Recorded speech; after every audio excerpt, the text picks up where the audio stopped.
Hey,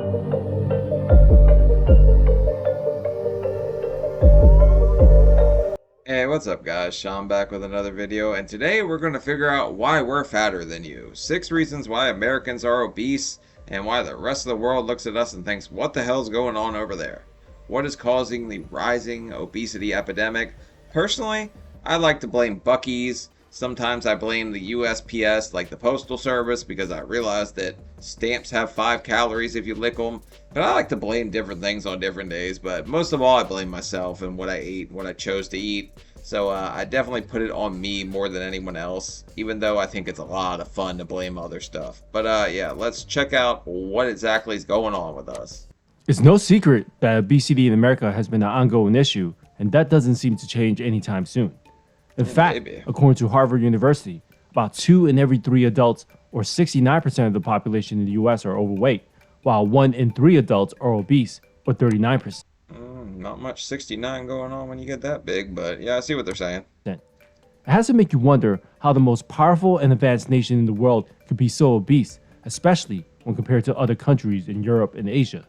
From Harvard School of Public Health finds Americans are getting heavier, and that by the end of this new decade. Oh yeah, let's get some more booty cam going real quick. We ain't seen enough asses walking down the street. Why do they always do this? Like, I just picture a guy on his knee with a zoom lens straight zoomed in on your monkey walking right down the street. About half, 49% of us, will be obese. It's not like we don't have the means as a nation for a healthier lifestyle and better quality food. Or maybe Americans are meant to be obese as they want us to stay that way. Sounds controversial, right? Well, in this video, we will expose reasons why Americans are so obese compared to the other countries. So my fellow Americans, make sure to stick around to the end of the video to learn why. Do us a favor and give the video a thumbs up, subscribe, and share this with someone you care about. Alright. Yeah, this is Genius Tomatoes video. He makes videos about food, and if this is your cup of tea, his channel's probably your cup of tea, because he's teaching me all kinds of stuff about food recently. Let's get to it. Number 1. The food, the food, the food. It's all in the food we Americans eat. We have already been exposing the hidden dangers of the American diet to our viewers with previous videos like these on our channel. The thing is, it is not common knowledge that some of our food, such as chicken, bread, and salmon, for example, are banned in other countries because what the hell's wrong with our chicken and salmon? Like, I get the bread or whatever. Maybe we're just not very good bakers or something. But our chickens are that steroided up, y'all won't even eat it? What the hell is that doing to us? Popeyes is oh my god. What is going on? Because they find their food to be unhealthy and they do not want their citizens to consume. This explains why the obesity rates in countries in Europe and Asia are oh shit, look at that. I would think Mexico would be a little higher. You guys got really good food. Turkey, Egypt, yeah. Ukraine, y'all are down there. Yep, y'all are pretty skinny. We just saw you on the mail order brides thing in Ukraine. Yeah, pretty skinny. Okay. Far less when compared to the US. For instance, our bread is banned from China due to potentially harmful ingredients, with some being the same thing used in yoga mats. China is no stranger to controversial foods themselves, and if they ban our bread, that's saying a lot about our bread. The American diet is becoming increasingly dependent on processed foods, according to this article by NYU. Our foods are heavily processed. Oh man, tell me them little bites weren't good though. I can't have them now, but they're freaking good. The banana bread one or whatever. I used to eat the hell out of those things. Little moist muffin right there, that's a good thing. Genetically modified, contains high calories, fat, and even worse, trans fat, excessive sodium, sugar, preservatives, and even synthetic hormones for our beef. New numbers on just how much processed food Americans eat. A new study finds ultra-processed foods make up more than half of all the calories in the U.S. Damn, you know the crazy thing is they basically just showed my old breakfast. Like, what they kept showing all the foods that I would have ate the hell out of. Best diet. Ultra-processed foods really have very little real food in them at all. So let's say they started out as corn, that corn has been hydrogenated or reconstituted down to nothing. So then additives are put back in to make fake food taste real. A diet heavy in processed foods can lead to heart disease. Well, I could have told you them little wieners were made of wax or something. Nobody thinks a corn dog is real food. And obesity. It really makes you think how much of the food we consume are actually freshly picked produce from a farm compared to coming out of a lab facility somewhere. American foods are notorious for being high in fat, sugar, and salt content, as we already previously mentioned. And this is just the regular food that we consume. Who sits there munching chicken at the fridge like that? Just so you can go slide back into bed with your wife, touch her thigh, and give her a greasy thigh. You're not sneaky, buddy. She's gonna catch your chicken fingers all over her thighs. And not the junk food, such as chips, cookies, donuts, fried foods, sodas, which are the main culprit to obesity. I'm willing to say that Americans drink more soda than they drink water. And what is worse, they want you to. Why? Because it's all about the profits. Everyone else profits except for you, the consumer.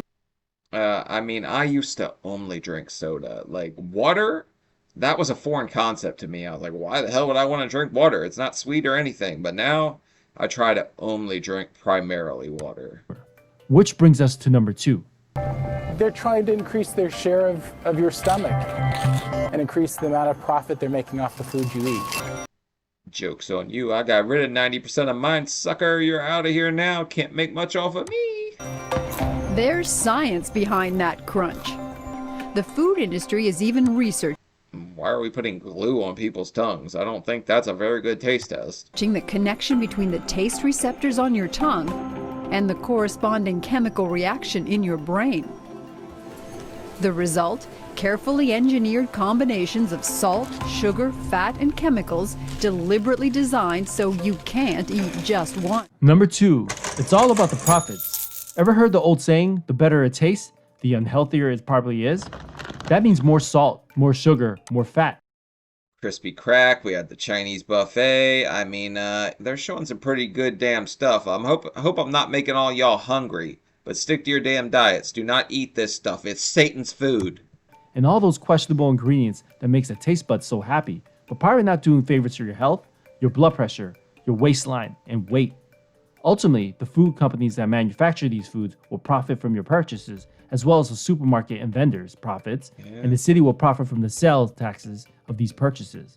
It's profitable to sell food that is fatty and sugary. It's America, but it don't make dollars, it don't make sense. But I also had my blood pressure tested today.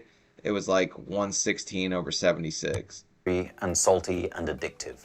It's much less profitable to sell food that is wholesome, that is high in fiber, and is minimally processed. So what's driving the obesity epidemic? It's corporate profit.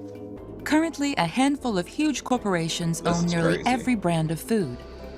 Together, I did know that, but if you knew that your like sweets or whatever, like Hershey's owned half of your damn dog food, like how much pedigrees in your Reese's Pieces, I don't think you would eat it as much. they pull in $500 billion in annual sales. Now, if someone were to consume these unhealthy foods on a regular basis, it might have a negative effect on one's health, including hypertension, diabetes, and cardiovascular disease. The more unhealthy a population is, the more the medical industry will profit from the increased patients seeking medical attention caused by their unhealthy diets. Pharmaceutical companies will then profit from the medicine that's prescribed to treat conditions such as hypertension and diabetes caused by the food we eat.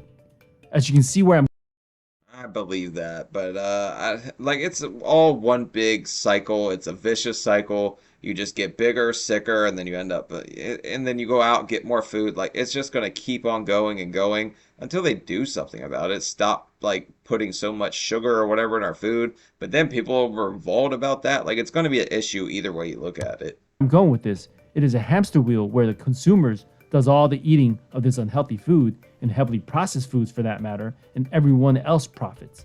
It pays them for you to be obese. Number 3, additives and ingredients in your food designed to make you hungrier. We're stepping up on this list and exposing more things that might not be common knowledge, so make sure to stick around and pay attention. According to this article by Time, where Dr. Belinda Lernitz is an endocrinologist and a researcher at the Harvard Medical School, explains that foods that contain processed and refined carbs, such as potato chips, white or wheat breads, grain-based snacks, and crackers can cause your blood sugar Makes sense. That's why protein will keep you fuller longer. If you eat a bunch of carb-rich foods, you're just going to end up hungry again in like an hour or two. levels to spike upon consumption. This essentially is the body's reaction to processed carbs by releasing a significant amount of insulin in order to balance the blood sugar levels. This may explain why, once you open a pack of chips, you can't seem to stop until the entire bag is finished, because after a few bites, your brain is telling you it wants more and more. And of course, the more you eat, it would eventually lead to obesity. Also, That's crazy. They got like the chemical process down to make you eat a whole damn bag, so you got to go buy another one. But also, just take out a serving and put it to the side. That's what I do anymore. Like, I'll eat some veggie straws or something. I'll take 38 straws out. I'll eat just those 38, or I'll count to 38 and stop. You just have to stop. The more you eat and the more you buy, which means the more profits. As you can imagine, there are many ingredients in the foods we eat that can drive us to be hungrier, but it's simply too much for us to list in this video. Let us know in the comments below if you'd like to see a video where we cover the other ingredients in foods that are designed to make you hungrier. According to new research at Harvard, the ingredient propionate increases several hormones in the body that are linked to obesity. Who the hell's eating prostate and getting fatter? That's crazy. Damn, who would have guessed it? Oh, no, never mind. The study combined data from several randomized, placebo-controlled studies. They found propionate triggers a cascade of events. Oh, propionate. Not prostate. I had the wrong idea in my head, that's for damn sure. That increases the level of insulin in the blood. High levels of insulin trigger your body to store fat. Number 4, portions. You won't notice just really how unnecessarily big our portions are until you step out of the country and see it for yourself. When I was traveling in France, when I received my order at the restaurant, the first thought that came to my American mind was, why is the portion so small? Will this be able to keep me full? Well, once I finished eating, I was pleasantly surprised to find out that I was quite full, but in a good way. It was no more or no less food than what I needed in my stomach. Isn't it crazy that as Americans, we've like taught ourselves that that's not nearly enough food because we're just so used to overeating that this guy traveled to France or whatever, or Paris, I forget what he said. He traveled abroad and he ordered something off the menu. He thought it was way too small and it filled him up just right, just like it should have. Stomach was happily fulfilled. There was none of that feeling of being overstuffed, heartburn, or wanting to pass out somewhere with a food coma. It became apparent that the portions we have in the US are way too big for what we really need and simply isn't necessary to eat so much to be fulfilled. The American diet I'm pretty sure when we started adding things to the menu called the meat mountain, like that's where we started effing up, because nobody needs a meat mountain for friggin' lunch or anything like that. Well, I'm not going to judge you if you do take a meat mountain, you know what I'm saying? contains heavy foods served in big portions, which is a recipe for obesity. Now, according to this chart by the National Heart, Lung, and Blood Institute, it shows how the increased portions for the past 20 years have really contributed to American obesity. Take a look specifically at the popcorn and soda portions, where they have increased more than double. Do you recall the supersized portions that were served at local fast food restaurants a while back? Well, we're going to cover that next. Number 5. Fast food is a way of life. Let's face it, the reality is, once you drive out of the major cities and head into the suburbs and the more rural areas of the US, there's practically a fast food restaurant on every other block. What makes this even worse is there does not seem. Well, don't come for Popeyes. If I was going to eat fast food, it's going to be Popeyes, man. I love them little crispy little tenders or whatever. But yeah, Popeyes is good. Mashed potatoes are good. Can't have it, but it's still friggin' good. To be any other healthier options besides the endless supply of fast food restaurants easily accessible and tempting you on every corner. Let me ask you, my viewers, if you remember the days of being asked if you wanted to supersize your McDonald's meal a while back. We call that Sean's childhood. Hello, welcome to McDonald's. May I take your order, please? I'm hungry for a McDonald's triple cheeseburger, extra value meal, super size it, just 39 cents more. Well, in 2004, a documentary film, Supersized, that was directed and starring Morgan Spurlock, explored the fast food industry and how it encouraged poor nutrition and the profits made from it. By the end of his 39 cents? Inflation really is effing us up. Also, I think they made us watch this in health class. month-long investigation where he consumed only McDonald's food 3 times a day for 30 consecutive days, he had gained close to 25 pounds and other various health issues and symptoms. After 6 weeks from the debut of the film, McDonald's ceased its supersized portions. If you'd like to watch the documentary, we included the link in the description box.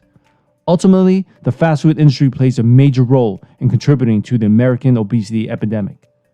The National Restaurant Association, the average American now gets more than 5 meals a week at restaurants, and they're wasting.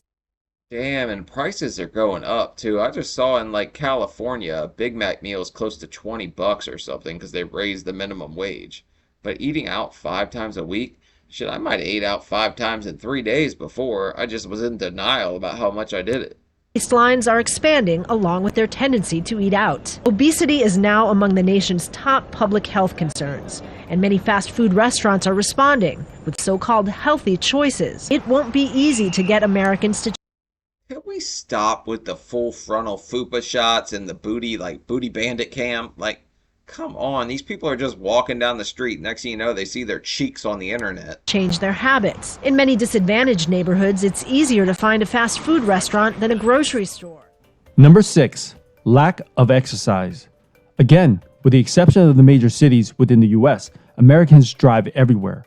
Our infrastructure has been designed for us to be heavily reliant on driving, either to get to work, the mall, or even to pick up a gallon of milk. Constantly driving. I mean, to be fair, our public transit doesn't really touch most other countries. Like, they have such a good public transit system. Everything's kind of farther apart, and even if it was right down the street, we probably wouldn't friggin' walk to go there. But yeah, it's just ease of access, all this and that. We all have friggin' cars over here, so why not, I guess. Driving means less walking and less overall exercise. Now, according to this article by Stanford, a study conducted by a team of researchers at the Stanford University School of Medicine using national health surveys, results that found. That's right, buddy. Get them McChicken McCurls in. That's a quick way to get some protein and a pump. The Americans have been exercising less, which has caused further rising obesity rates in America.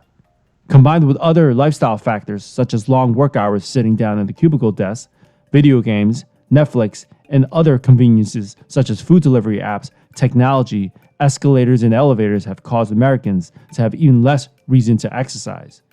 According to this. Damn, I guess Netflix is bad for your nutrition too. I didn't know that. Who the hell would have guessed? This article published by Mayo Clinic, average healthy adults should have at least 30 minutes of physical activity per day. Hopefully, we have. Okay, 30 minutes. Get your Tinder cardio in. That should be about 30 minutes. That's all we're asking for. Your bedroom yoga. That's 30 minutes right there. Provided you with useful insights on why America has an ongoing issue with obesity and expose the things you might not have known. Share this video with others. Well, that's it for this one. I guess we learned why we're so damn fat over here.